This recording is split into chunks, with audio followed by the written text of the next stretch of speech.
Hey, what's up, guys? My name is Cisco, and this is about the fourth video I made. This one I'm going to steer away from the topic which started me on this path of making a couple of videos here and there. It had to do with flat Earth and just the insane silliness of it.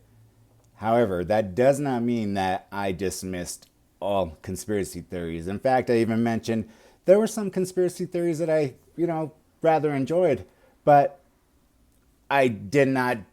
You have to take a conspiracy with a grain of salt, as we say. Do I believe in ghosts? Do I believe in Bigfoot? Do I believe in aliens? I have no clue because I haven't seen one with my own eyes. Eyes, I should say. However, one thing that has constantly just bugged me for years, I'll start off by saying I was a long-time listener of Coast to Coast AM.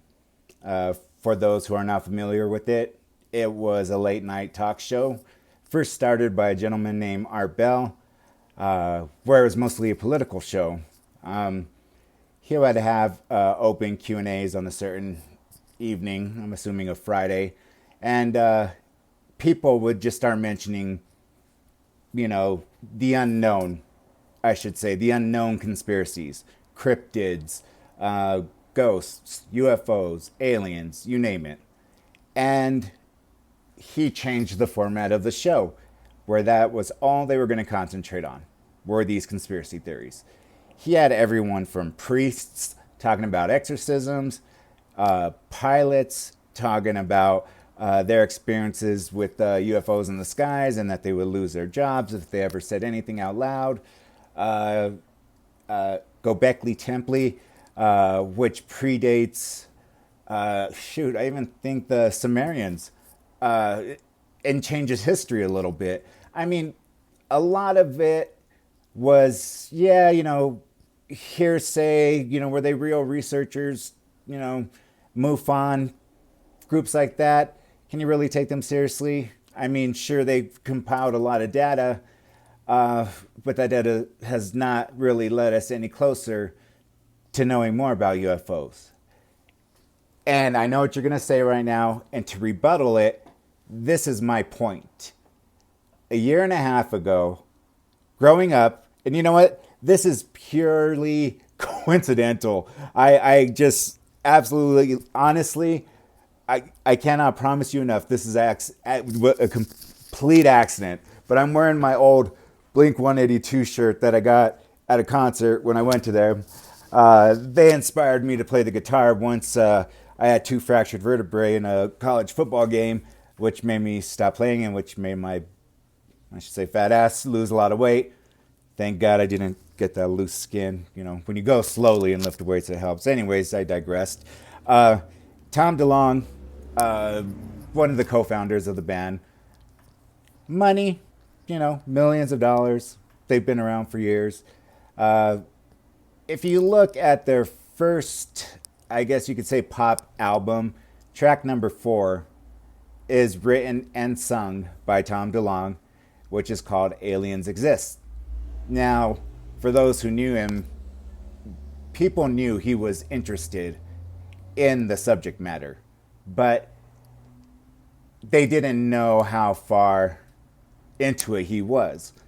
So recently, within the year or so, he quit Blink 182 and started up something familiar to what Bob Bigelow did. And Bob Bigelow is a billionaire, owns casinos and land in Las Vegas. He opened up the National Institutes for Discovery Science, would have science with a skeptic attitude go in and explore places where the unknown would occur and see if they could find a logical explanation. Well, Tom DeLonge started, I believe it's called To the Stars Academy, a group of scientists studying UFO phenomenon.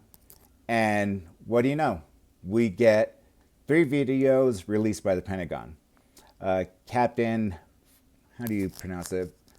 Favor who filmed the now infamous Tic Tac video of the airship doing exactly what Bob Lazar said many years ago. It's hard to refute. But here's my problem. All the years that the UFO discussion came up, all I ever heard was, oh, the government's lying to us. The government's lying to us. There's no such thing as this, the government's lying to us. And I know, there's aliens working at S10. There's aliens working at Dulce Base. There's aliens at Area 51. And they're just, using their technology and so on and so forth. Don't trust the government. Yet, when the government comes out with 3 videos and said, look at these UFOs. UFOs, by its nature, unidentified flying object, does not mean aliens, does not mean, Martians, does not mean any organic life matter. It simply means it's an unidentified flying object, which in some cases look to be controlled very precisely as if it were, let's say, a drone pilot. I'm not saying they're drones because they're obviously not. From the videos that I've seen, they really do break all the rules of physics. So there's something that we have no idea what they are. But the moment the government releases these, everybody is just on the bandwagon now. See, I told you, we're vindicated. The government said so. And so now there's such thing as UFOs, and we've been saying it for years. But slow down. Why didn't you take what they were telling you with a grain of salt? Because for years and years, they lied their asses off to you, which we know now, or at least we hope we know now. But when they come out and officially say it, it's like the floodgates open and redemption. You feel redeemed that all these years of studying the topic, of listening to shows, of watching Ancient Aliens or other types of shows, now you feel vindicated. What I would suggest is this. Maybe slow down a little bit and wait until there is actual discovery, actual proof, where we can get our hands on this and study it. I mentioned Bob Lazar for a reason.